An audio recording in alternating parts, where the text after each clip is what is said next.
Tammy, I've been having some conversations the last couple of days with potential clients as well as clients that I feel is necessary to share here, and not in the context of very specifics what's going on with them, but just as an umbrella conversation that applies to all of us, because it is really imperative for life-saving, basically saving our lives. And that is that every system in our body, every system is affected by our neurochemistry. That is your neurotransmitters and your hormones. It doesn't make any difference what system we're talking about. It is all affected by these chemicals. And there's just this misunderstanding, and understandably so, that say, for instance, the kidneys have nothing to do with our brain, our better yet, our heart or our lungs. That's not true. They all are impacted by our neurochemistry on some level. You see, the genetics that are involved with these things rely on the use of minerals and vitamins. These are the minerals and vitamins are the cofactors that are utilized by the cells for chemical production. And if I've said this in prior discussions, I believe I've even said it in prior videos, and that is the basic issue, or the root of the issue, pardon me, the crux, if you will, of any health issue is the body's misuse of nutrients. Finally got it out. Anyway, that's really what it comes down to. If the cells are not using the nutrients properly due to genetic adaptations, then you are producing the wrong chemistry, and which will lead to imbalances. And to just suppose that one chemical is out of balance is ineffectual, and to me it's damaging, because at that point you're going to continue to contribute to the imbalances in the body, whether you're dealing with neurotransmitters through antidepressants, oh my goodness, even painkillers for that matter, our opiates, and our a lot of the medications being used for pain. These are all working, affecting our neurotransmitters. Now, this isn't a plea to come off medications. So if anybody hears that, you're mistaken. What I'm saying is that this is to raise awareness, to begin to make different choices, and to go back to what I said in my previous video, which is to begin to integrate other aspects of treatment and therapies, such as the use of very bio-individual, customized essential oils. In that regard, you are actually improving and enhancing the effects of any medications that you're using, because you're actually helping to balance the rest of the neuroendocrine system. So to give an example, people who are living with asthma or COPD or any other respiratory issues,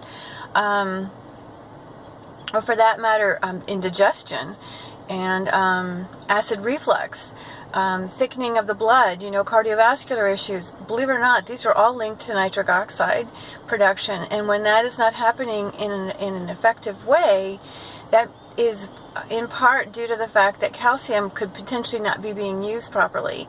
Calcium is needed by the hormonal system, and apparently, obviously, for neurotransmitter in the production of a chemical that is applied to a neurotransmitter and hormone production.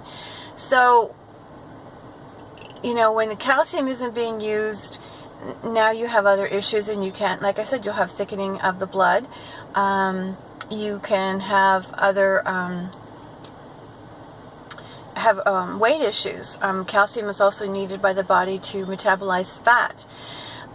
So here we have issues with, what we claim is an epidemic in obesity, and people not having luck in attempting to change their body structure. But a lot of it comes down to hormonal imbalances. So I was speaking with somebody just this morning with regards to bedwetting, and this is a hormonal imbalance. So this video is a very brief attempt to begin to raise awareness. And this isn't about going out and buying nitric oxide supplements. This isn't about going to your doctor and saying you can't take your medications anymore. I am really encouraging people to be aware, and if a medication is required, knowing what it's affecting is important, number one. And number two, finding ways that will actually enhance the body's production of these chemicals through the use of intentional nutrition. So therefore getting the important cofactors that might not be working properly. But see, that's not going to be enough. Again, I was speaking with this mother just this morning, and she's got her children on these nutraceutical products, I want to call them that. And what they thought was making improvement didn't last for very long. So we're going to come at it from a different way. We're going to support him, and actually a couple of her children, on a cellular level through the use of essential oils, and at the same time she doesn't have to give up the nutrients that she's supplementing with. But there again, the cells will be able to pick it up. So I really wanted to just, like I said, just say hello and hope everybody's doing well, but also just kind of begin to turn on a light and just say, if you're dealing with it, and so let's go back and just say, who is it that is actually dealing with neuroendocrine imbalances? Well, I've already given a few examples. Respiratory issues, cardiovascular issues, diabetes, even cancers are linked to hormones. If you have bedwetting, you have anger issues. If you're chronically stressed, if you've been taking medications and are no longer taking medications, or if you are taking medications, if you are dealing with anxiety, PTSD, I've said it before, in my opinion, in my world, every one of us is dealing with a neuroendocrine imbalance. And that doesn't make anything bad or wrong. It just means that we're all living with imbalances. And the sooner we step up and actually recognize and be willing to go, you know what, I am dealing with something. I know there's some people out there who have really extraordinary health, and they've done amazing things with supplementation through changing their diet. These things don't necessarily work for everyone. And not everything does work for everyone. And so what I'm suggesting is, for those people that are not finding solutions in what they've already attempted, that there might be something even deeper that needs to be addressed. But the most important piece here is to keep in mind that the neuroendocrine imbalances are what we're all living with, and it's how it manifests eventually. Again, I was speaking with a new client just last evening who's currently taking antidepressants, and she's very happy on her antidepressants. But what she was unaware of was that what's going on in her body is, through those antidepressants, she's actually being depleted of vitamin B's, important B vitamins. And B vitamins are necessary for both nerve and brain health, along with carbohydrate metabolism. So if we're not getting these B vitamins and we're taking medications that are depleting these B vitamins, long-term effects are there. We've seen, I don't know if you're watching this and you've seen, potential articles out there and reports on ADHD medication leading to long-term heart issues. Histamine is a neurotransmitter. It's also part of the immune system, but histamine imbalances right there can trigger heart issues. There again, now we have a different aspect of affecting the heart through a neurotransmitter. So is it nitric oxide?